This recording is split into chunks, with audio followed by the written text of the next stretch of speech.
نماز کے لیے کون کون سی شرائط ہیں؟ نماز کی بنیادی طور پر 6 شرطیں ہیں۔ کتنی؟ یہ شرطیں بھی بندے کو یاد ہونی چاہیے۔ لفظ یاد کر لیں، آپ کو یہ شرطیں یاد ہو جائیں گی۔ تساونت ایک لفظ ہے، کیا؟ طا سین الف واو نون تا، تساونت، اس لفظ کو یاد کر لیں، آپ کو نماز کی شرطیں پکی یاد ہو جائیں گی۔ طا سے ہے طہارت، سین سے ہے ستر عورت، یہ نماز کی ادائیگی سے پہلے یہ شرط ہے۔ نماز پڑھنا چاہتا ہے، اس بندے کی ناف سے لے کر گھٹنے تک، گھٹنے سے نیچے تک، یہ اس حصے تک یہ بدن کا حصہ ڈھکا ہونا، یہ نماز کے لیے کیا ہے؟ شرط ہے۔ ستر عورت یہ لازمی ہے۔ کتنی شرطیں ہو گئیں؟ 2۔ پہلی شرط کیا تھی؟ طہارت۔ اب ہماری بات چونکہ وَيُزَكِّيكُمْ پر ہو رہی ہے تو طہارت پر بات ہو رہی ہے۔ طہارت کیا ہے؟ جسم کا پاک ہونا، لباس کا پاک ہونا، جگہ کا پاک ہونا۔ جس جگہ پر آپ نے نماز پڑھنی ہے وہ جگہ بھی پاک ہو، جس بدن سے نماز پڑھنی ہے بدن بھی پاک ہو، اور جس لباس کے ساتھ بدن کو ڈھانپ کے نماز پڑھنی ہے وہ لباس بھی، بولتے چلے جائیں، لباس بھی۔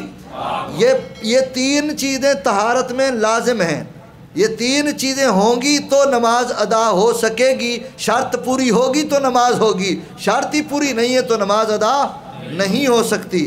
تیسری چیز استقبال قبلہ، تسا سین کے بعد الف، استقبال قبلہ یعنی کعبے کی طرف رخ ہونا۔ ہم نماز پڑھتے ہیں، ہم کیا کہتے ہیں؟ پیچھے سے امام کے منہ طرف کعبہ شریف کے یعنی بیت اللہ کی طرف رخ کر کے نماز ادا کرنا، یہ نماز کی کون سی شرط ہے؟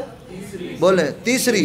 چوتھی شرط ہے وقت کا ہونا، واو سے وقت کا ہونا، کہ جس نماز کو ادا کر رہے ہیں کیا اس نماز کا وقت بھی ہے کہ نہیں ہے؟ یعنی فجر ہے تو فجر کے وقت میں ہوگی، ظہر ہے تو ظہر کے وقت میں ہوگی، عصر ہے تو عصر کے وقت میں ہوگی، مغرب ہے تو مغرب کے وقت میں ہوگی، عشاء ہے تو عشاء کے وقت میں ہوگی۔ ایسا نہیں ہے کہ عشاء کے وقت میں کوئی کہے میں ظہر پڑھ رہا ہوں، قضا تو ہو سکتی ہے لیکن ادا نہیں ہوگی۔ ادا ہوگی تو اپنے ٹائم پر ہوگی۔ کتنی شرطیں ہو گئیں؟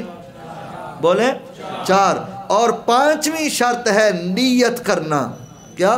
جس نماز کو ادا کر رہے ہیں اس نماز کی نیت کا ہونا، نیت کریں گے تو نماز ادا ہوگی۔ اور 6ٹھی شرط ہے تکبیر تحریمہ، جو تکبیر کہہ کے ہم نماز میں داخل ہوتے ہیں، یہ اس کو تکبیرۃ الاحرام بھی کہتے ہیں۔ تکبیر تحریمہ، پہلی تکبیر کہہ کے جب اللہ اکبر کہہ کے بندہ نماز میں داخل ہو گیا، اب اس پر اس سے پہلے پانی پینا حلال تھا، کھانا کھانا حلال تھا، باقی معاملات لین دین کرنا حلال تھا، دنیاوی امور اس بندے پر حلال تھے، بات کرنا حلال تھا، لیکن جیسے ہی اس نے تکبیرۃ الاحرام تکبیر تحریمہ اس نے کہی، اللہ اکبر کہہ کر ہاتھ باندھ لیے، اب اس پر وہ ساری چیزیں حرام ہو گئیں کہ یہ تکبیر تحریمہ کہتے ہی اس تکبیر کو ہیں جو باقی چیزوں کو حرام کر دے۔